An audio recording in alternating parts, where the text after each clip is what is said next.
Hello and welcome to another episode of the Purple Theory Podcast. I'm your host, Parker Fleming, and I have with me, as always, my co-host and friend, Grant McGalliard. Grant, how are you this evening? I'm doing great, Parker. It's playing the music again. Whoops. Yeah, I was. Man, listen, it is a jazzy tune. I'm like doing it. well, Parker. I have a question for you. Okay. What is your jam band experience? Liking Widespread Panic in high school just to be different from my peers, and then like the summer before I went back to grad school, I lived at my brother's couch and worked at a coffee shop and was just kind of a vagabond. And I watched Freaks and Geeks. And in the last episode of that, it prominently features the song Box of Rain by the Grateful Dead. And so I went down a very, very American Beauty rabbit trail and kind of got deep into that. But I'd say that I have a pretty strong fence there, kind of being into those bands. I'm not deep into the jam band phenomenon. Okay. So when I sent you the song Climb to Safety by Widespread Panic earlier today, that was something you were familiar with. You weren't shocked by the fact that I sent you the second most popular song on Spotify by one of the 5 most popular jam bands in the world.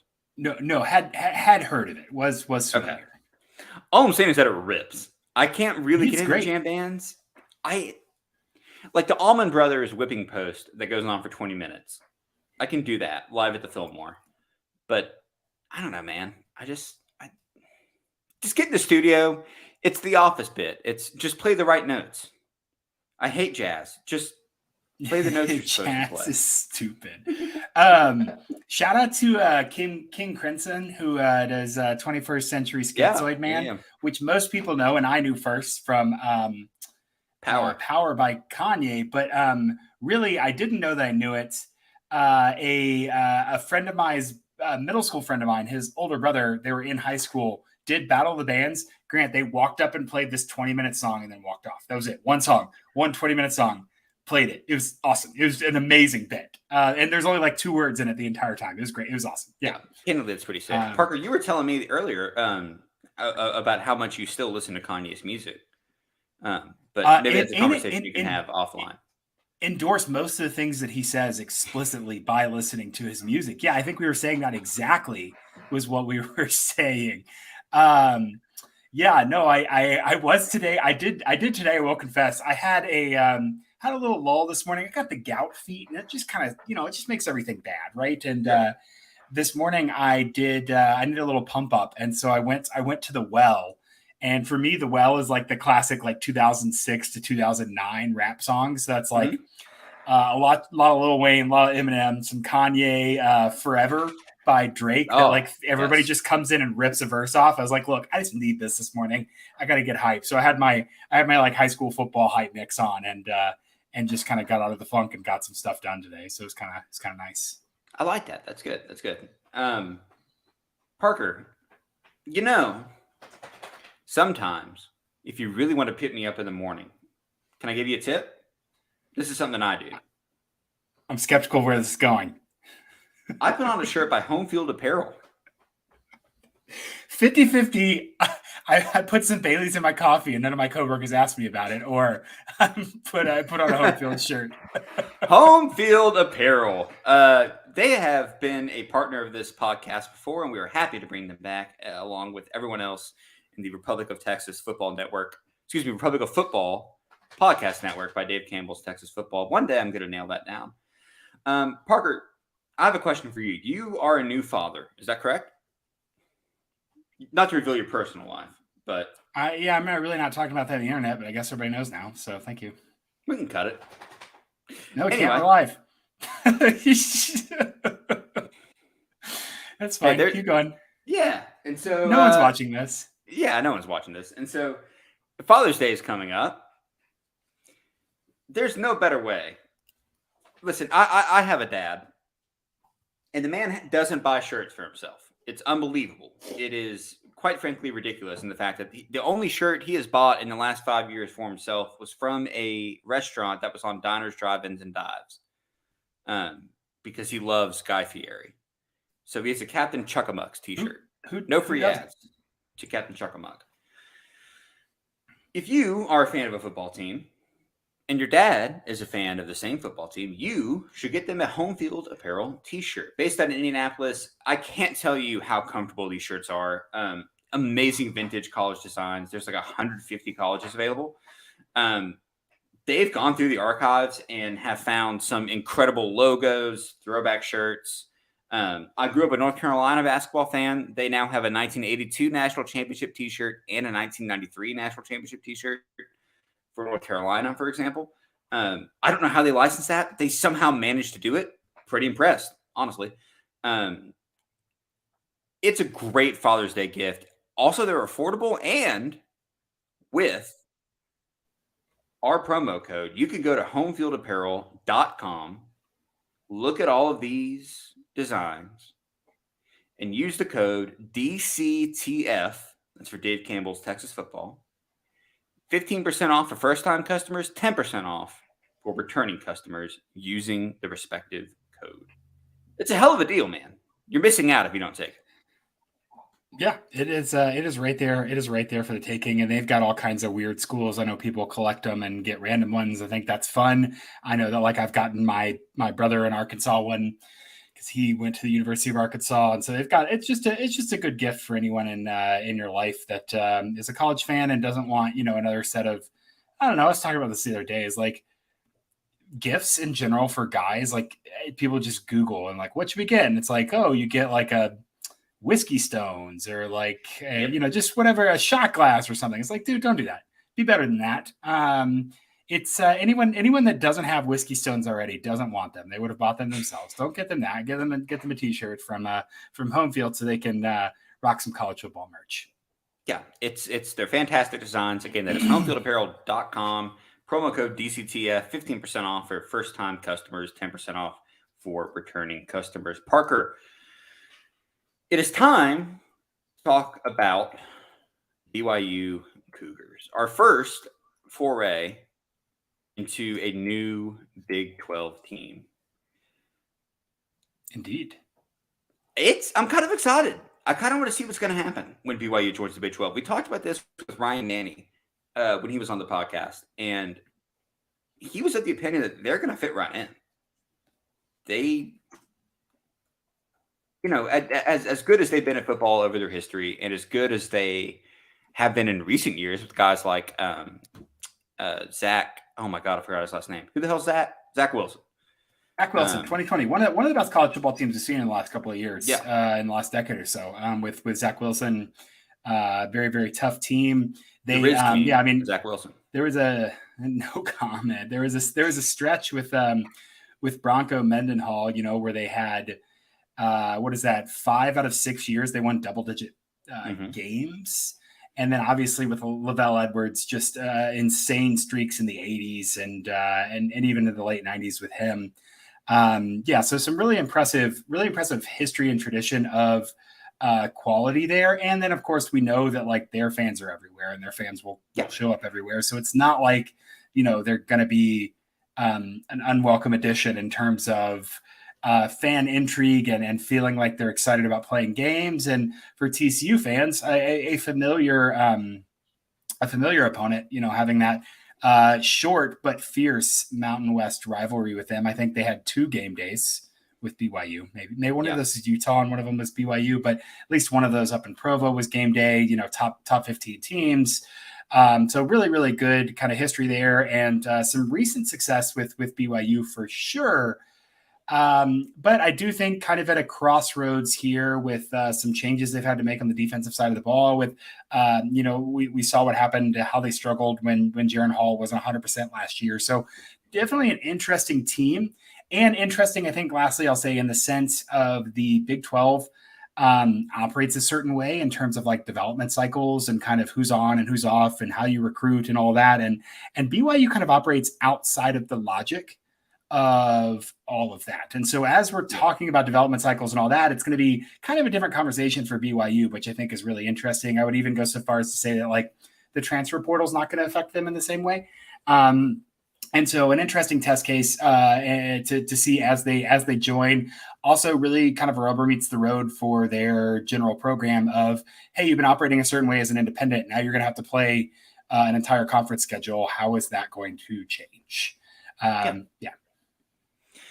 BYU, by the way, does have apparel on homefieldapparel.com, in case you're curious. I am very, very intrigued by BYU's recruiting approach, and I'm not educated enough to talk about it a lot, but I know, for example, there are several people on BYU's roster that come from Euless Trinity High School in Texas, which has a large proportion of people that originated or immigrated from Micronesia and the Oceania area. And I know BYU does a lot of recruiting in Samoa, places like that, Guam. And I think it's a really, I don't know, just interesting facet of the roster. So keep that in mind. If you know anybody from Euless Trinity, I love a good Texas high school football connection. And I think that's a really unique relationship between Euless and BYU. So with that said, do you want to just delve in? Do you want to get into Parker, tell me, who are the BYU Cougars and what did they do last year? Yeah, that's a great question. So they were a team that had some talent. I mean, we saw Jaron Hall get drafted. We saw Puka Nakua get drafted, or maybe signed as an undrafted free agent. We saw Blake Freeland get drafted. A lot of talent on the offensive side of the ball. Obviously, Tyler Algier recently, 2 years ago, I think, for them, got drafted and was 1,000-yard rusher for the Atlanta Falcons last year. 30.1 points. I thought so. Damn, I didn't realize he was that good. Sorry, Tyler Algier is not a guy I thought that was going to crack the 210 attempts. That's why Bijan's projections are getting so high, is because they're like, okay, shoot, if they did that with Tyler Algier, frick, they, what can they do with Bijan Robinson? But we'll see how that works out. Desmond Ridder and Bijan in the backfield is the biggest, like, A, new Big 12, and B, college football sicko lineup of all time. So pretty excited. Yeah, I mean, there's worse strategies in drafting the best college football players, but we'll see what the Falcons can. We'll see what they can do. So BYU, pretty good offense, even with some limitations, and I think I'll discuss some specifics of that here in a minute. But 30.1 points a game, that was 10th in the new Big 12. They definitely struggled down the stretch in a couple games. Points against 30.4 a game, which is 9th in the Big 12. And that's kind of damning because they did not play a Big 12 schedule last year. And so that's a little bit rough. Point differential, negative 0.03 points per game. That's 9th in the Big 12. Win percentage was in the regular season was 0.545, which is 8th out of Big 12 teams. Their expected win percentage, 0.495, was 9th in the Big 12. Grant, if you're sensing a theme here, I am talking about a team that is firmly 9th in the new Big 12 among those teams. And their differential between win percentage, actual win percentage, and expected win percentage was plus 0.5 percentage points. So 5th in the Big 12 there. So they did outperform just a little bit. From 2022, they were 8-5. Jaron Hall was hurt before the Notre Dame game, I believe it was. They were 5-1 with a bad loss to a really tough Oregon team. Then with Hall hurt, they lost 4 straight before they kind of rebounded to win their final 4, including wins over Stanford. And hilariously, I forgot about this, New Mexico Bowl, they beat SMU, which was a lot of fun. And kind of a disappointing run after 11-1 and 10-3. The last 2 seasons. But for perspective, BYU had just had 2 double-digit win seasons since 2012. And both of those came under Sataki. Mendenhall hadn't had one in those couple of years there. So that's 11 seasons with only 2 10-win seasons. So 8-5 is not the disaster compared to relative expectations. They've only had 1 losing season under Kalani Sataki. That was 2017. His second year. They've had 5 straight bowls, 6 bowls in his 7 seasons, and they're 4-2 in bowls, which I think is just kind of a good data point, given that they're not in a conference and it's kind of hard to adjust what they are or what they have been. Now they are in a conference and now we'll be able to adjust, but they do generally do okay in those bowls. Slotting might be an issue in terms of the caliber of team they're playing. But generally, I think a successful bowl game record from this team as well.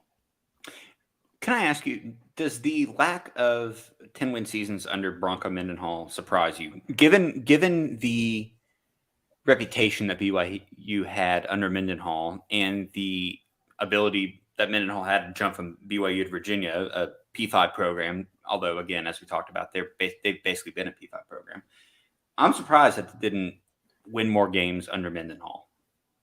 I think the reputation may have been a little bit too inflated. I mean, you look at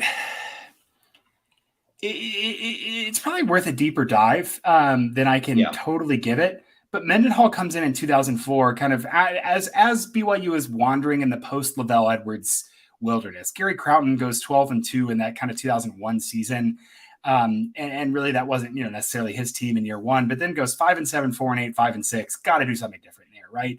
And Bronco comes in 2005, goes 6-6, and then rips off 11-2, 11-2, 10-3, 11-2, 7-6 with a New Mexico Bowl win, and then 10-3. And even as he quote unquote faded 8-5, 8-5, 8-5, 9-4 to end the season there, or to end his career before he moves, I think that Bronco Mendenhall basically did all one could do at BYU. I think that ceiling, and it's hard because they haven't been affiliated in the past. So their ceiling in the past has been the Las Vegas Bowl, because that's, just the way slotting works. They're not tight end. They're going to have to get a place where they'll travel. And so there has been an inherent ceiling that I do think gets lifted and potentially gives Sataki an opportunity to go higher than Mendenhall. It takes the governor off a little bit if he can. Right. So in that sense, I don't necessarily penalize Bronco Mendenhall, but I do think that he did about as well as anyone could do with what BYU had in that situation. I think that's fair. I'm just surprised that they didn't have I'm not making this comparison based on any school type or whatever.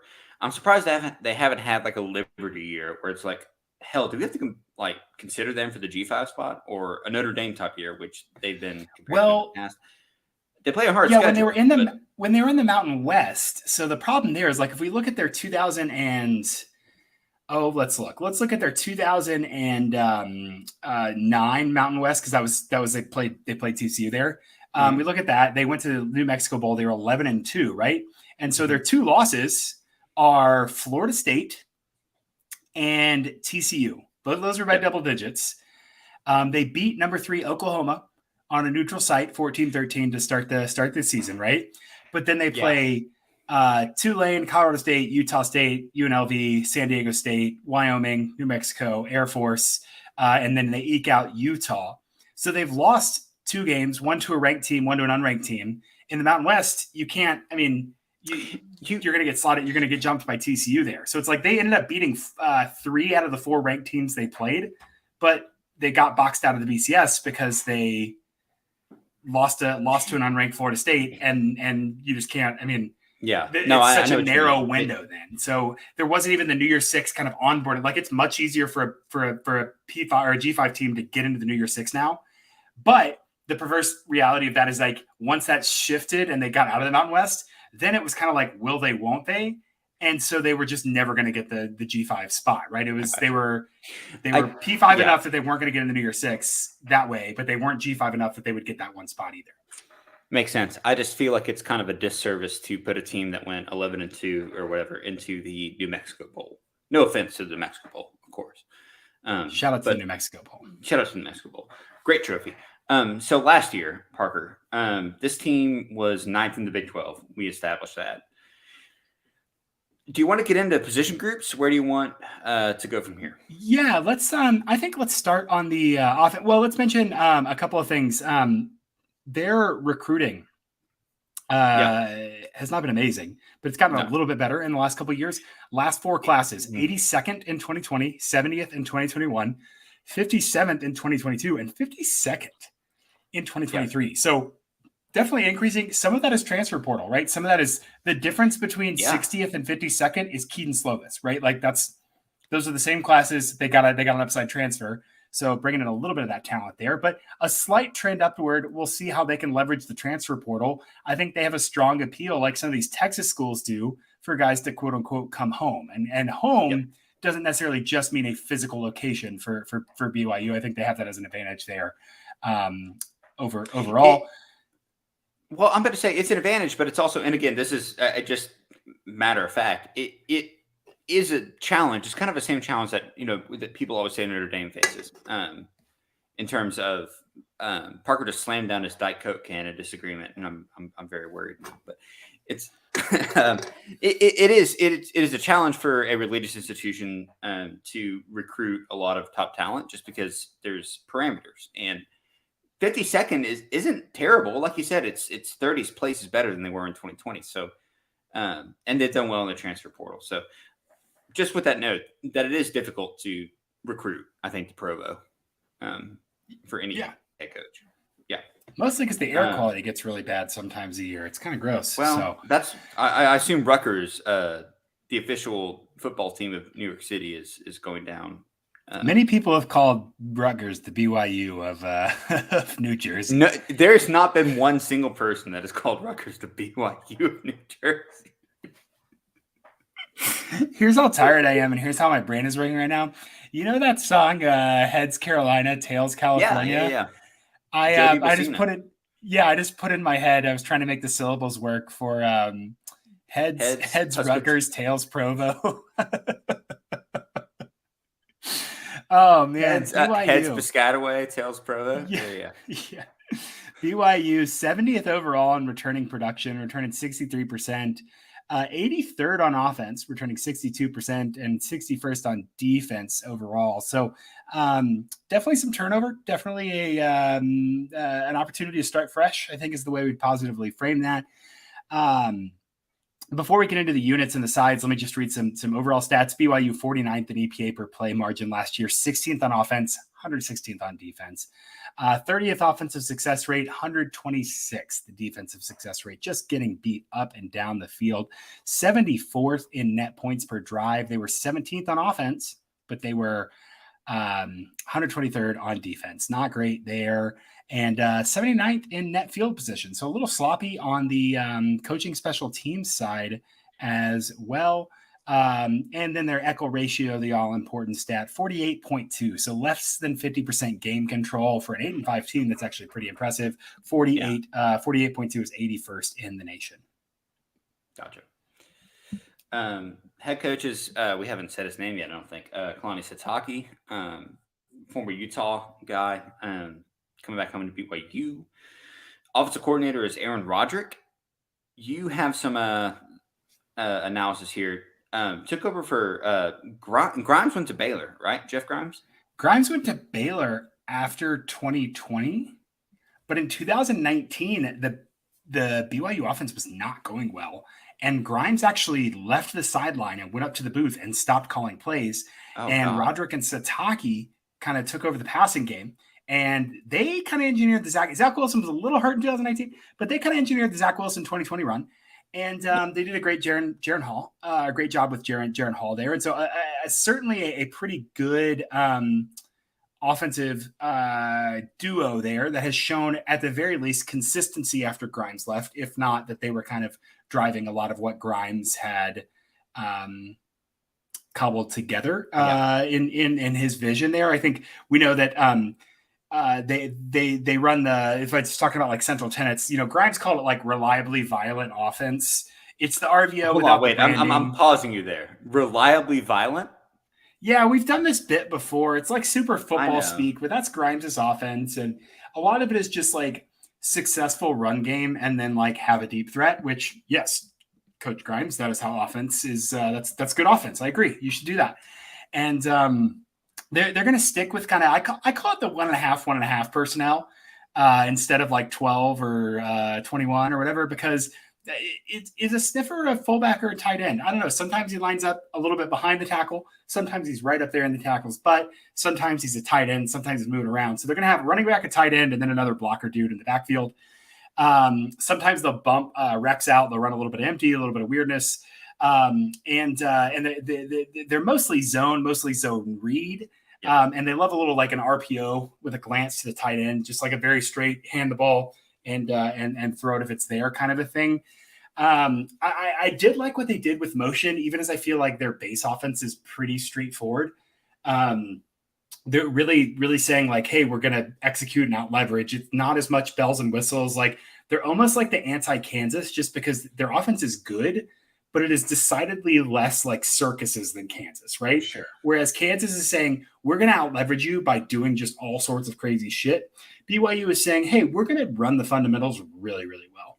And we're just gonna be able to kind of take over with that. They're going to do a lot of play action as long as the O-line allows, and they're going to do some motion. They're going to do a lot of split zone and then a motion on top of that and say, hey, we want you flowing one way so we can cut back the other, because we know that our offensive line is our strength, and we know that we have some athletes that can make some cuts in the backfield. And so generally it's going to be a lot of tight end to the strong side, sniffer on the weak side. We're running split zone one way or the other. We're crossing back and forth on both of those offenses. Yeah. So asking a question to kind of place it on a spectrum, not even necessarily on teams that we've talked about, but just in terms of teams in the Big 12.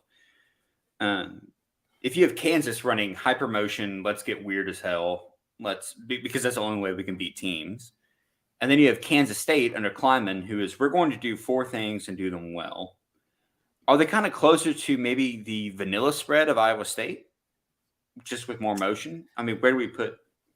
Yeah, I think they're a little more innovative than Iowa State, especially with like the RPO game. Yeah. And maybe that's because they just had better quarterback play last year and it worked a little better from what I watched when they were healthy. I mean, at times it looked very bad. They had some gruesome losses last year, but I would say that they are playing a pretty Big 12 offense. I don't think they're going to approach the desired physicality of a Kansas State, but by no means do they have to resort to and I'm saying gimmickiness as a compliment, the gimmickiness of Kansas. I think that they have the athletes to enact their vision, but their vision is not as physical as Kansas State, and it's not as spread and run things out as Kansas. Although I don't know that I love that those guys are on the opposite end of the spectrum, but I think it kind of helps us triangulate. Well, yeah, so I think that's a good question. Talking in terms of team we talked about. I mean, all right, yeah. I mean, listen, we could talk about gimmicky offenses in the Big 12, and we will. But anyway, so so go ahead. Sorry. No, I was going to say, anytime I see going behind the scenes, Parker and I have this big sheet where we plan out our coverage of teams, and anytime I see key questions and the first thing is line turnover on offense, I kind of freak out. It's not good. Yeah. E.M. Forrester once said, Grant, that just because a thing's going strong now need not it mean it goes strong in the future. And BYU gets the benefit of the doubt. And we'll talk about that. But buddy, you're turning over some real NFL guys and some quality linemen that have been there. And you're going to start a couple sophomores, and you're going to start a transfer who I wanted to like in like 2019, but I don't know what we're doing here now. So maybe that's 2021. I think that's I would think I'm like too many yards back. I think 2019 is 2 seasons ago. I'm pretty sure. I wanted to let Megan Fox in 2013, so we're fine. Yeah. So line turnover is definitely difficult. I think there's another big question of like how to create without a real main threat on offense. So it doesn't look like there's like an obvious, this is how the offense is going to go. And the depth is a little thin. And so I'm interested how they're going to be able to create, especially knowing that if a first option emerges, the gravity is going to go towards that person, and it's going to be hard for them to counterpunch. Another question I have about this offense, depth. I think that the injury bug's gotten them the last couple seasons, and I think that they've struggled to be healthy, especially on the defensive side of the ball and some of their receivers. But so on offense, I think that if their receiver unit's this thin and you've got guys hurt, you're playing walk-ons, man. Like it gets pretty rough pretty quickly. And the last question I have is really, really kind of granular and stylistic, but and this leads us right into the quarterback conversation. I think Jaron Hall ran 54 times last year. Keaton Slovis has 40 career attempts rushing in almost 1,000 snaps.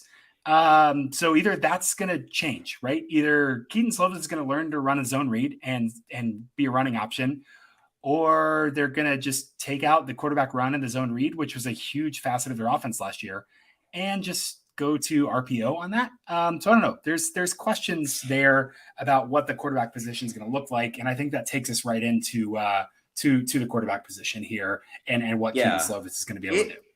So I think you and I might be in violent agreement with Keaton Slovis. So just table setting. Jaron Hall last year, 65% completion rate, 8.4 yards per attempt, a 31-6 touchdown to interception ratio. He also fumbled 6 times. That's a lot of times to fumble. I don't care if you are running. I don't care. Don't fumble 6 times in a season.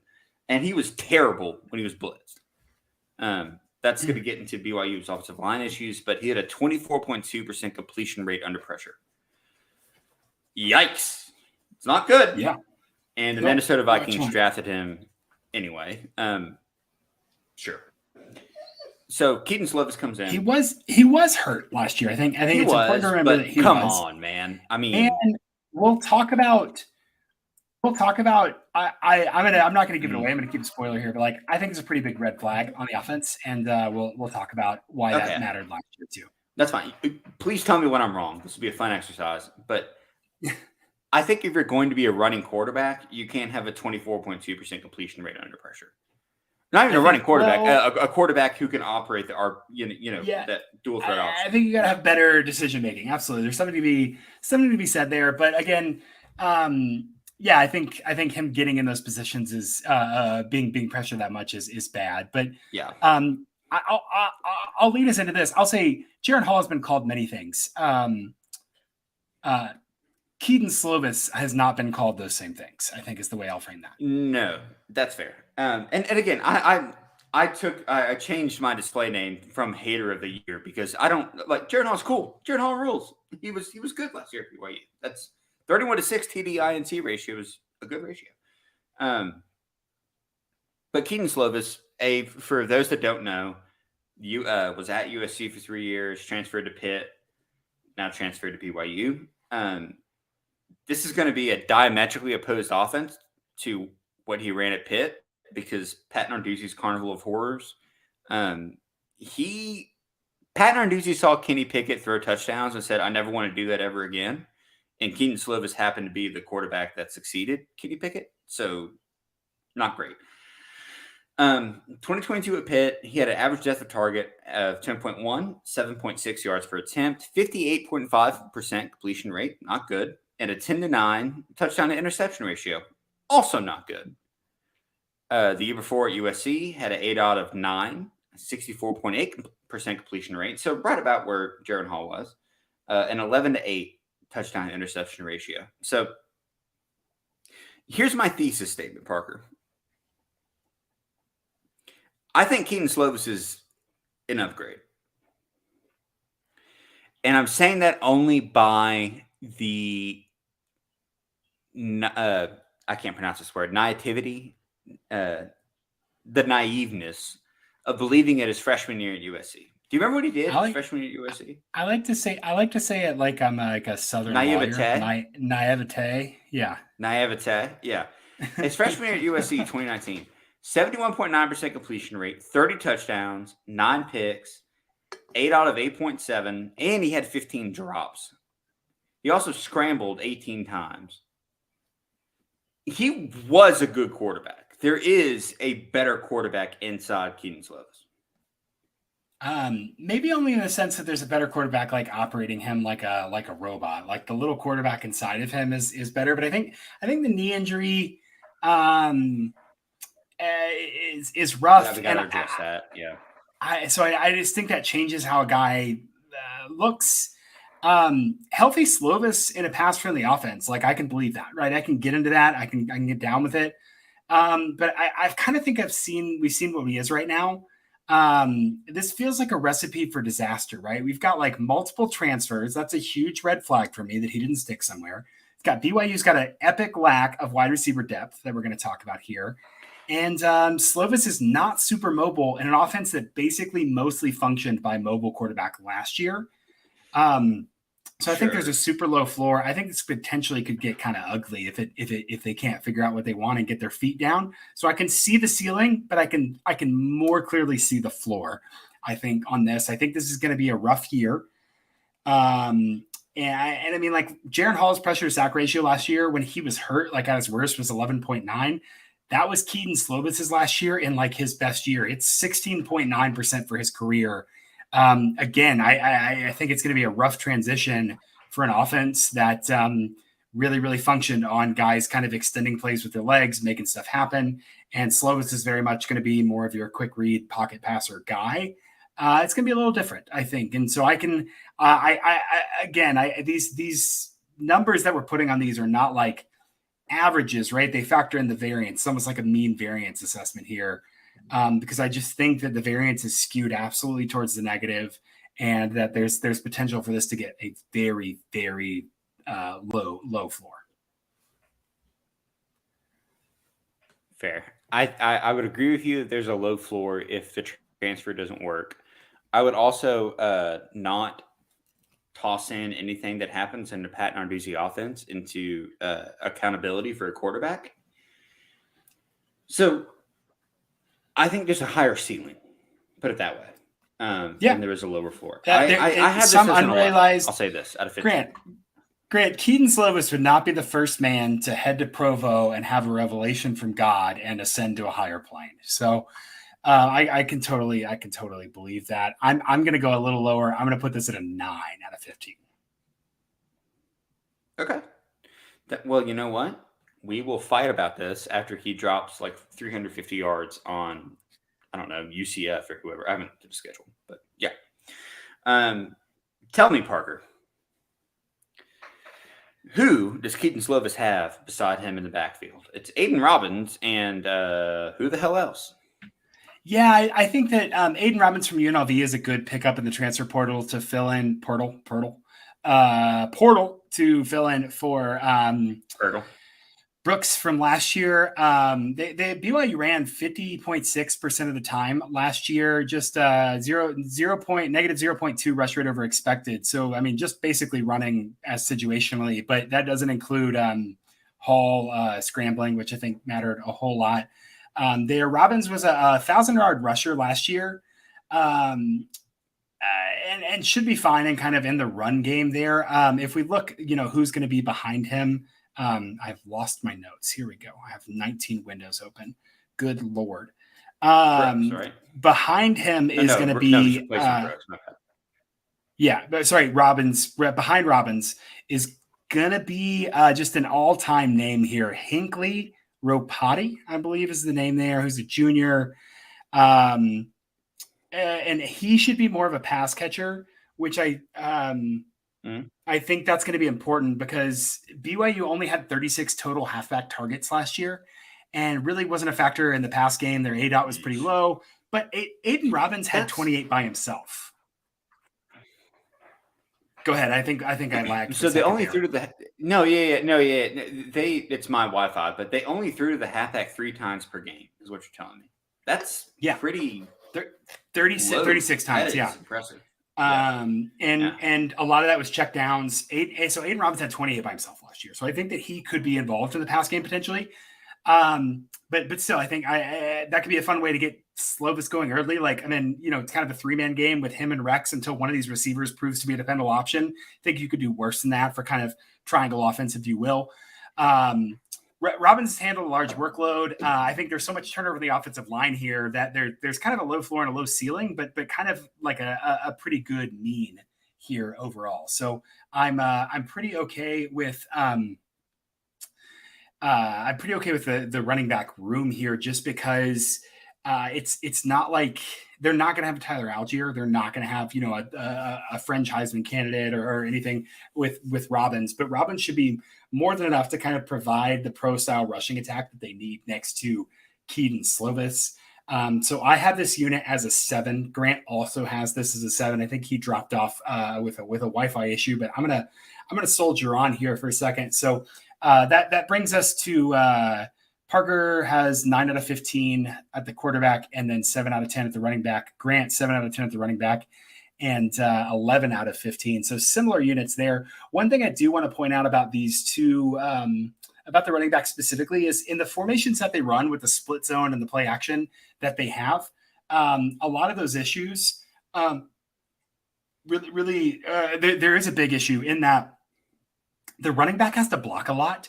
And Brooks was a really bad blocker last year, and we saw Hall get punished for it. And Robbins was arguably worse, had a worse PFF grade against a worse schedule at UNLV. Does that limit formations? Like if I get, I don't have a solid run blocking option in the backfield, and Slovis isn't a great mobility, and I'm turning over a bunch of the offensive line, what can I not do as much on the offensive side of the ball as I want to do? I don't know. Does that bring in the sniffer role more? Kind of with that fullback tight end? Well, but what he's doing a lot of time is he's doing like split zone action, and then the running back's blocking here. But you need someone back there to pass block because right. And so if I've got to do that, then I can't run split zone action. I've got to change. Yeah, I know. Right? I'm just saying, like, I think it's going to be really interesting to see what BYU does with it. Also, sorry to parachute back in. Have we talked about that? I think Robinson, like, did you read my stats? I had some stats. I had 2 stats. This is fun for the listeners. 12 rushes over 15 yards for Robinson last year at UNLV. Nice. Is it Robin? It's Robbins. Yeah, I'm an idiot. I misspelled it. Robbins, 12 rushes over 15 yards, 47 first downs. Very fun. That's a lot of first downs. Very fun. Yep. Not a good schedule. Team that ran a whole lot, but still. Anyway, I'm excited for Robinson at BYU. I think it's going to be a great addition. I'm really just kind of paranoid if I'm BYU about who's going to back him up. And like you said, So Rapati, it's a guy. But again, running backs are largely products of their circumstances. Well, Parker doesn't think running backs matter, so I don't even know why we bother talking about it. Past a certain threshold. Take us into let's talk about receivers. Let's get through those. So Puka Nakua is no longer there anymore. Puka Nakua, apologize. Drafted by the Rams in the 5th round. Braden Cosper also gone. So that's 2 out of BYU's top 5 receivers. Also, Gunnar Romney no longer there anymore. So we can't make those jokes. Shout out to Gunnar Romney, who I believe took a partial scholarship because his family could pay for it so that somebody else could have a scholarship and they could recruit better, which is evidently a concerted effort with like NIL and stuff to get these kind of better, well-off families who are going to pay the cheap price for BYU anyway to kind of help kids get there who might not be able to otherwise. Interesting strategy. Yeah, 100%. And also, like, he made some like meaningful catches for BYU. Like he was active part of that offense. Yeah. Anyway, but they do return 3 of their top 5 targets: Chase Roberts, Keanu Hill, Cody Epps. Then at tight end, Isaac Rex, who we mentioned earlier. Also, Talmadge Gunther, which is a fantastic name, comes back at wide receiver. They have a couple transfers. Curious to see how they plug into this offense. Keelan Marion from UConn and Darius Lassiter from Eastern Michigan, both rated 3-star. So Roberts is kind of a dog.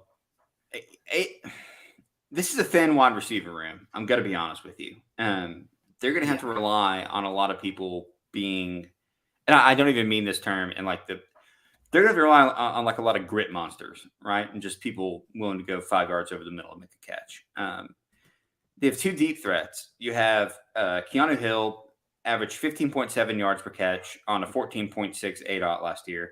That's 1.73 yards per route run. He's 6'4", 215. So big ball. I mean, that's all the physicality you want. Roberts is 6'4", 210 and averaged 1.99 yards per reception. Yards per route run last year. He's going to fill into Puka's spot. In the slot, you have Cody Epps, 2.91 yards per route run last year. Not bad. But is anyone going to reach, for example, Puka had a 90 grade on PFF last year.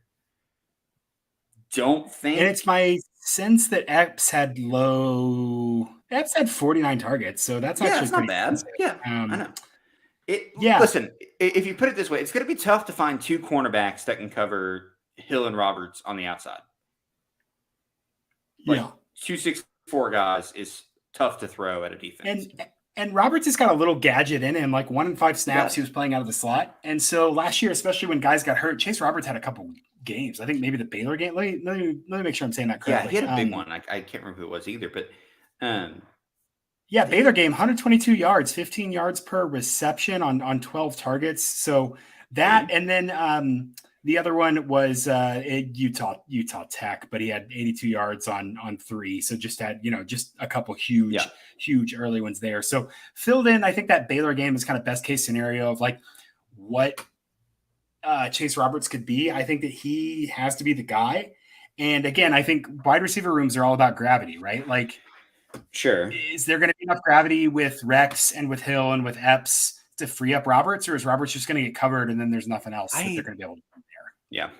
I think I'm probably a little bit higher on Hill than you, which is going to reflect in our grades coming up.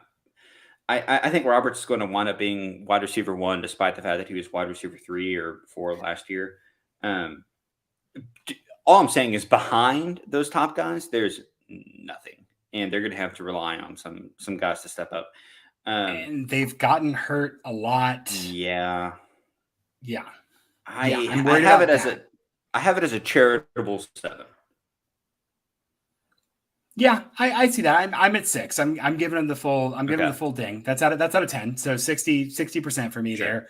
Sure. Not a bad unit. I think Roberts could be pretty productive, but not a unit that strikes fear into the heart of opponents. I think. Okay, I think by size kind of a common theme on this offense.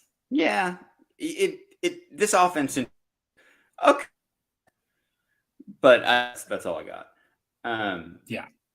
And there's kind of the same scenario on the offensive line where, okay, there are some people. There's some names. Kingsley Suamatia is going to be the left tackle. What a man. He's 80.7 pass block grade last year. He was playing right tackle. He had Freeland as an anchor. But the argument there would be like, well, he's playing right tackle and had a really good left tackle there. But if you watch the film, Blake Freeland looks kind of bored on some reps. Specifically, I was watching like the Notre Dame game, where I think that Notre Dame was just like, we're just not going to try very hard against this guy because we're not going to beat him. So let's go elsewhere. So like, I think Kingsley got some pretty good reps against pretty good competition by way of kind of general equilibrium there. So that 80.7 is interesting. He shifts over. Waylon LaPowell is basically brand new, no snaps.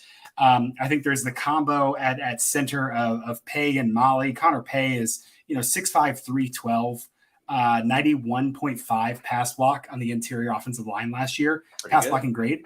Paul Molly, I'm betting Pay plays center and Molly plays guard because Molly is 6'3", 300. Molly, M-A-I-L-E, Molly, I don't know. I would say Maley, I would think, but yeah. Yeah, so I'm thinking he's going to play guard because he's a little smaller, a little more athletic, and I think as they move out of, if they have to keep an extra guy in the backfield, maybe he frees them up to do a little bit more zone blocking, and he could pull a little bit as a little more. And Pay is honestly not a great run blocker if you look at his PFF grade. So like I'm speculating there, but I think that's going to be Pay at center and Maley. I thought Caleb Etienne is going to start here on the right tackle. He's not on the roster, so he's coming in late again, which was kind of the problem with Oklahoma State the first time. Mm-hmm. So he wasn't there for spring. That's kind of a red flag. So right tackle, I'm calling a big question mark here. They had to replace Freeland, Barrington, and LaChance. That's 3 guys who all started basically the entire season. And Pay got Pay and Suamatia played a bunch last year as well. They ran a lot. They played in a run situation a lot, and they did pretty well overall. If I look at the offense, their rushing success rate was 48th, 40.5. But Grant, I do have to point out, here's just a couple of the defenses that they played, and their run defensive rates, or run defensive rankings rather. Arkansas 112th, Wyoming 117th, Notre Dame 103rd, UCF 130th, Baylor 95th, Utah State 113th, Oregon 92nd. Are you sensing a pattern about the opponents that BYU played last year? And the run Arkansas was that bad at run defense. And some of there's some opponent adjustments that probably you can't opponent adjust yourself out of the basement, like it's bad, right. And so I think that the success from the offensive line last year was a little bit inflated by opponent. They have a harder defensive line slate at the very least, just given who they're going to play. And they're going to see more diversity in their defensive opponents with how prolific like the tight front is and some defensive variance in the Big 12. It's high quality. I think it's a little bit boring. They get the benefit of the doubt for me. I'm worried about Etienne, but I'm going to trust BYU's pipeline. I'm going to trust their development. That this is probably the most solid part of the offense here for me is the offensive line.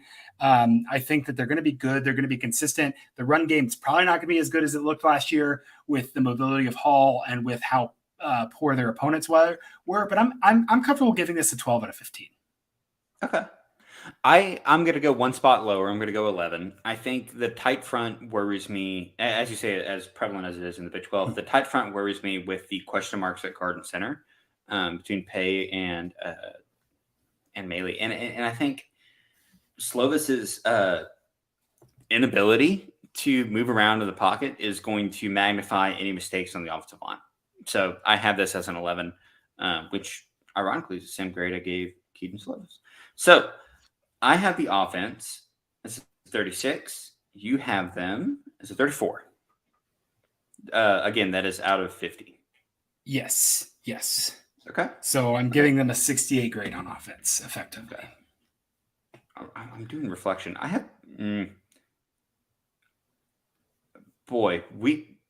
this is really fun to do week to week because I had TCU as a 33 and you had them as a 37. This is very fun. Yep. Okay. All right. Moving on to the defense. Parker. Yeah, and we're at Grant. We're at 51, so we'll do defense and schedule a little speedy. Yeah. We'll move through it. Jay Hill is the new defensive coordinator for BYU. Was Weber State's head coach. Parker, Weber State beat North Carolina in the 1999 NCAA tournament. Carolina was a 3 seed. Weber was a 14. That's just a fun fact. And that's how I know it's not pronounced Weber. So yeah. Hill was 68-39 over 9 seasons at Weber, 4 seasons with 10 plus wins, semifinal in 2019. That is a FCS team. And worked with Satake at Utah. He was previously like the special teams coordinator and then various position coaches. If you read anything about Jay Hill, the term aggression comes up a lot in the way he coaches defense. You kind of have them marked down as more of a 4 down. The tape I've seen is a 3, but I think they kind of vary it a little bit between 4 down and a 3 with the edge that stand up. They're kind of, ready to rush the passer. There is a quote from the Deseret News who, they do great work covering the Utah area. Parker, let me read you this quote. You tell me if it sounds good or not. We've got to continue to recruit at a high level and get better personnel. And coaches have to get better at putting the players in the right situation. And our players need to get better at learning the scheme we've implemented. I say we're off to a great start, but we have a ways to go. Is that what you want to hear from your defensive coordinator or no? I'm trying to remember exactly what game it was last year. That was it was USC was playing somebody. And somebody on Twitter was like, Grinch needs to call a timeout and get his guys right. And I was like, what is Alex Grinch going to do? Call a timeout and say, be better athletes? Like, why is that? Why would you waste a timeout on the fact that these dudes just can't play? And that's kind of BYU's problem on defense right now. It's just sure, there's been some injury issues, but the defensive coordinator hasn't been good, but they haven't recruited well. They don't have dudes. What can you do? It's yeah, man, I can only do what I have with the dudes that I have. And I don't feel like he thought he has any dudes here. I admire the aggression, let's call it, of coming into a new job and say, man, we got to get better personnel. This ain't going to work. You look at key questions. I mean, Hill and Satake clearly respect each other. Even going from a head coaching job from the FCS to a coordinator job at FBS is something that we should talk about one time in the offseason because I think it's a really interesting move. But they've worked together at Utah all those years. There's no personnel. And also my second question, so we'll get to this later, but from Weber State, Hill brings Eddie Heckard, and I think he could be maybe the player on this defense at cornerback. But before we get to the defensive backs, Parker, would you mind walking us through the defensive line, which is intriguing, at least? Yeah. I was going to say I loved Eddie Hecker's first album, Ukulele Songs. It's pretty good. Okay, that's a fun little Easter egg for the folks. Defensive line. It probably isn't going to be that bad. relative to where else it could be. But again, I think that BYU's advantage historically has been in the trenches, and here I just don't think they're going to have that much of an advantage. So maybe I'm unclear with this. Last year they're running 4 down. Are you saying that Hill's bringing in they're gonna run a little bit more 3 down as their kind of base package? Yeah, there's gonna be more 3 down under Hill. Okay. Yeah. Because it's certainly easier to transition that way. Although, I mean, they have Mahi as kind of that 6'1", 310 dude.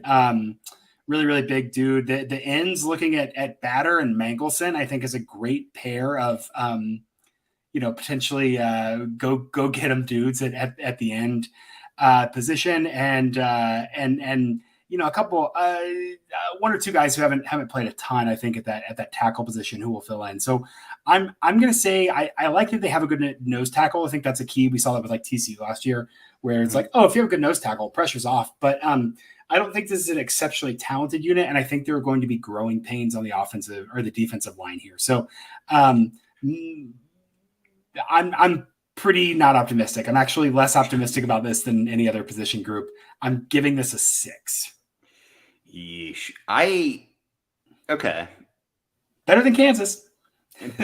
Well, listen, what isn't? I have one question for you.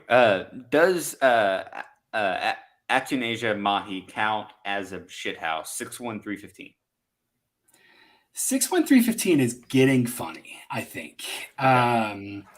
I need to honestly like see a picture of him standing up.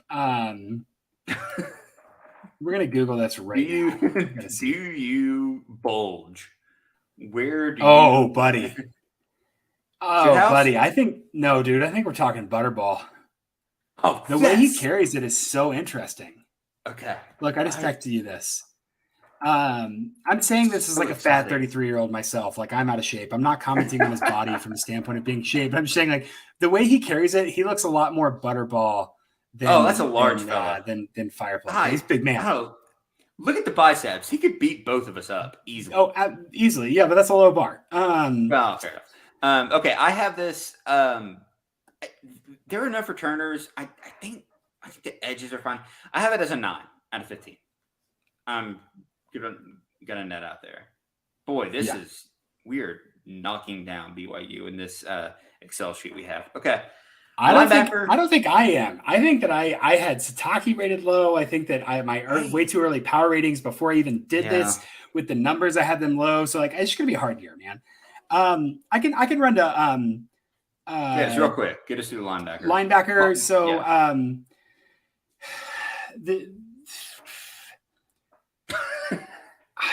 I don't know. I know, man. I know. You want to talk about like momentum with the line and the tier. I don't know. The linebackers are going to be Tooley's a senior. He's been around. Bywater's a junior. He's been around. I'm not even going to try to Vong Fanchen. Maybe it's not even close to Vong. We're just going to call him AJ Vong. He's going to be later onto campus. I think he got there in May. That's a Utah State transfer, so that's a pull up from a G5. Again, I normally trust upgrade transfers more than I do downgrade transfers.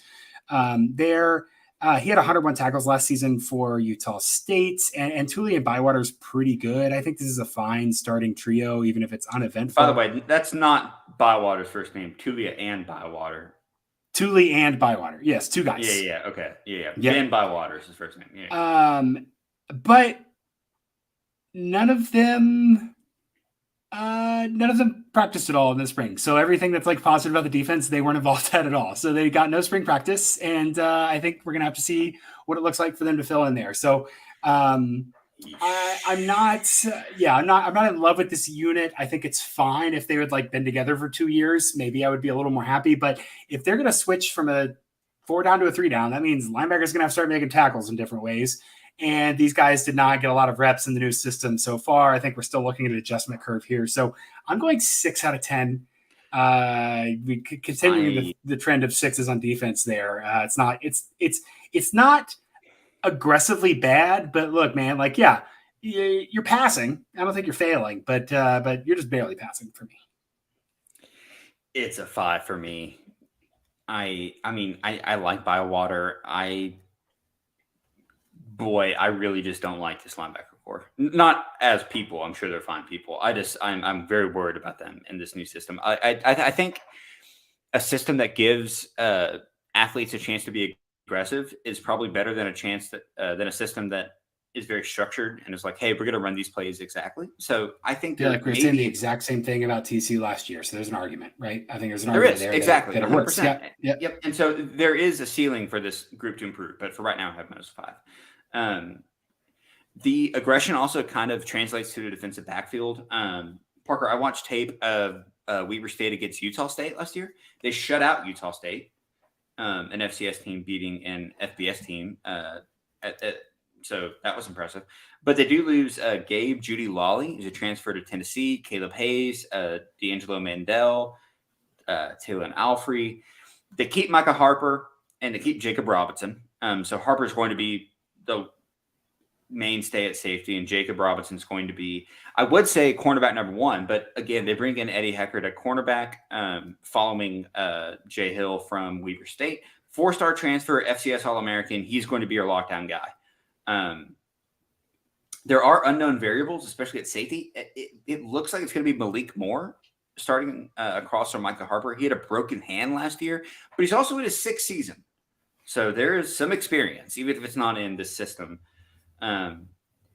Just for statistical purposes, Robinson last year allowed a 67.2 completion percentage when targeted, which isn't ideal. Maybe he'll get better. Who knows? And Harper allowed a 60%, which at safety, you're covering a lot of deep balls. You're kind of coming down and making some choices. So a little higher than normal, but doesn't really concern me as much. I don't know. What are your thoughts about this unit? I mean, I don't want to, end it without allowing you to speak on it. Yeah, BYU was 116th in EPA per pass on defense last year. So not good. They were 124th in 3rd and 4th down success allowed. They were 122nd in early downs EPA allowed. I'm torn here with specifically, like with the defense in general and with the defensive backfield, and specifically, I'm torn between the idea that there is such a thing as regression to the mean, but also the idea that, like in college football, it can always get worse. And so I just am not inspired by this defense. I think that, again, we've talked about kind of this idea of like the interdependency of these defensive groups so much this offseason. I think that I'm underwhelmed by the defensive line. I'm very underwhelmed by the linebackers. And, whatever bright spots I kind of see back here, I think that they're going to have to grow a lot very quickly, and there's going to be an adjustment process. And again, I think this is going to be tough this year. I'm going to give them a 6 out of 10. I'm sticking with it. I gave BYU not super great grades on defense. I don't think they deserve it. That's an 18 out of 35 for me, just because the historical performance hasn't been good. The quality of talent hasn't been great. They're switching systems, so there's going to be kind of a mess there. And their guys haven't even been in spring with this new system. The guys that need it the most, the linebacker unit. So I think it's a tough draw all around. Okay. I think that's totally fair. I have the defensive backs at an 11, just because I do think that Heckard's going to be a really good addition to this team. And I think getting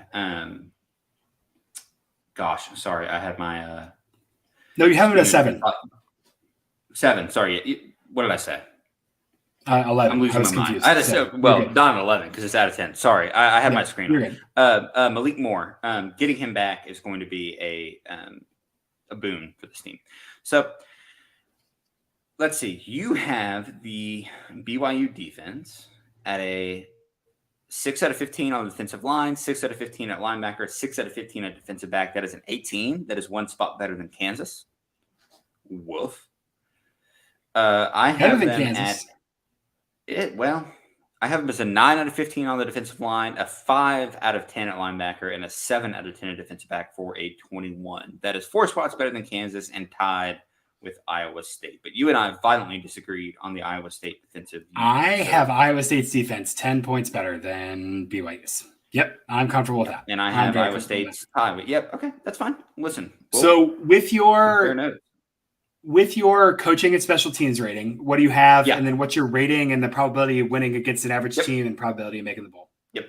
So I have the coaching at an 11, coaching and special teams. I do think the addition of Hill, who's been a special teams coordinator, is going to be great, but BYU does have an actual special teams coordinator, Kelly Poppinga. He took over that role last year. So I have them at a 68 total, which would put them above Kansas, above Iowa State, and below TCU. A 59% win probability against an average team, and an 82.3% chance to make a bowl. Dang. So with I have them at 11 coaching as well. I'm much lower on the defense, so I have them as a 63 overall, which ties them with Kansas for fourth out of 4 teams that we've previewed so far.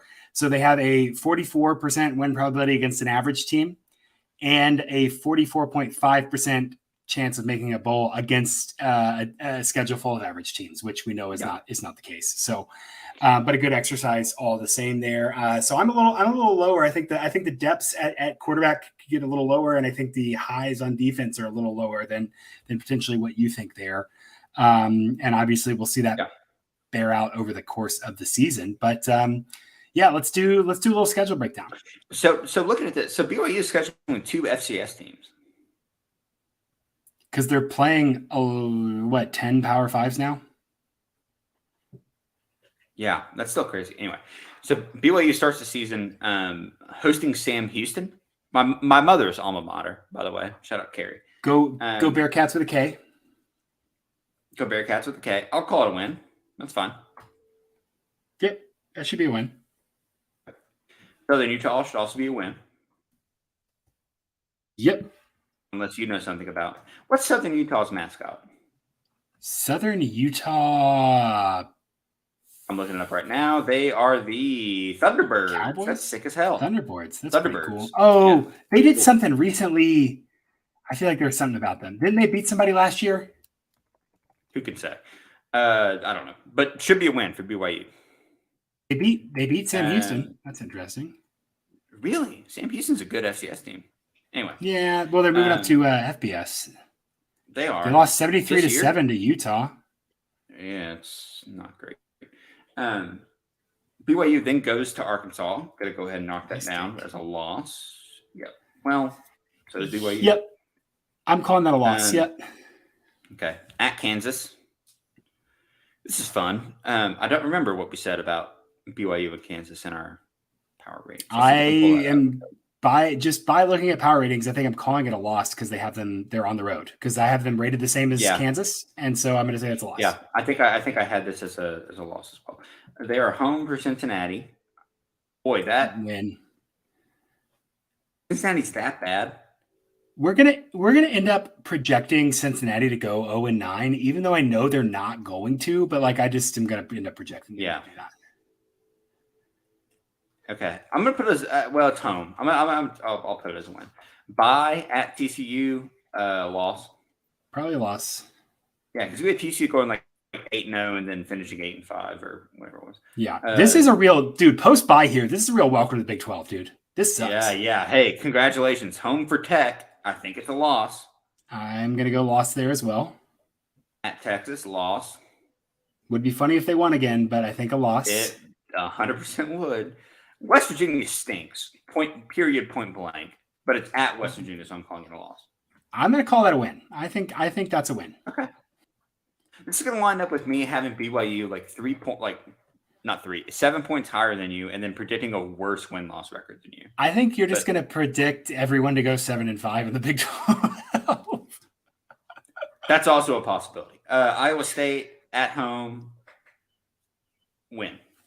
I actually want to see what I said about this. I know. I do too. I have them 10 points worse. It has to be, but I just want to be consistent. Iowa State because stinks. I have them. Yeah. I have Iowa State at a 60. I have Iowa State at 6 points better. So I'm going to call this an Iowa State win. So that's a BYU loss. But I just want to make sure I said that in the Iowa State show. Yeah. Good. While you pull that up, we can go ahead and knock this out real quick. Home for Oklahoma, loss. And at Oklahoma State, loss. I have them at 1, 2, 3. I reserve the right to call that a win for Oklahoma State. BYU, we said loss. Both of us said loss for Iowa State. Do you want to keep it? But I have to. No, I have to say that it's a. We said Iowa State was going to lose. But okay. So good. I'm So I saying had it BYU's as a going to win. lose now. Okay, So great. I'm going back and forth. I'm saying BYU's going to lose now. Having looked at the numbers for both of these teams, Okay. that's where I'm at. I I'm tempted to call this a BYU. I'm tempted to call this an Oklahoma State win, but I think it's going to be a loss. It's at Oklahoma State. They're not going to roll over and die that poorly. Wait, how do I have? Oh, because West Virginia, Iowa State. I think out of West Virginia, Iowa State, and Oklahoma State, they go 2-3. But I have it projected where I have them 4-8. Yeah, 2-1. I have them 4-8 though. Yeah, gross. This is really interesting. So I have them at 4-8, but tied with Kansas, who I think I had at no, sorry. You had them at 4-8, but tied with Kansas. And I think we both had Kansas making a bowl. I have them 4 points ahead of Kansas, 9 points ahead of Iowa State, and going 4-8. We are morons, but these don't have to make sense. Again, it's a good exercise to go through pen and paper. These don't have to make sense because what we're going to do once we rank all the teams, Grant, is we're going to go through and give win probabilities and calculate the schedule, and then we'll have actual predictions. So these are just exercises for now. So I'm comfortable with that. I think it's okay.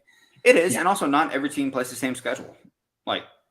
You get better home and away. You get better. You don't have to play Oklahoma and Texas and Oklahoma State and TCU or whatever. So, Grant, Alan Watts once said, "You're under no obligation to be the same person you were 5 minutes ago," and I think that's true with our projections here. It's okay. I can change my mind.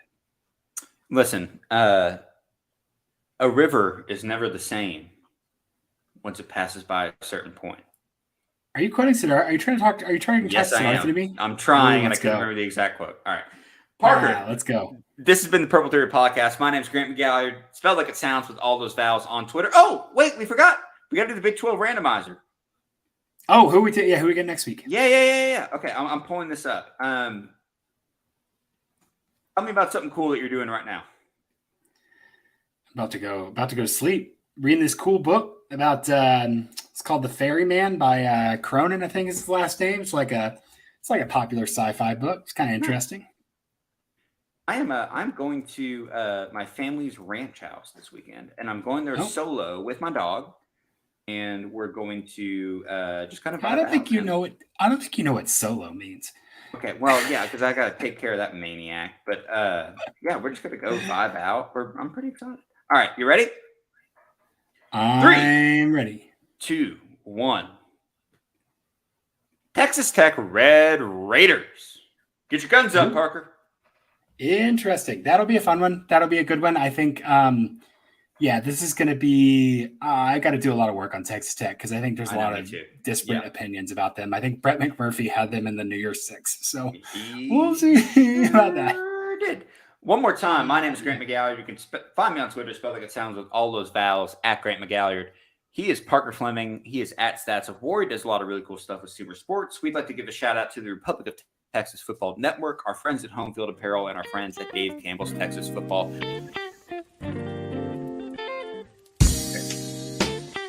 Until then, adios.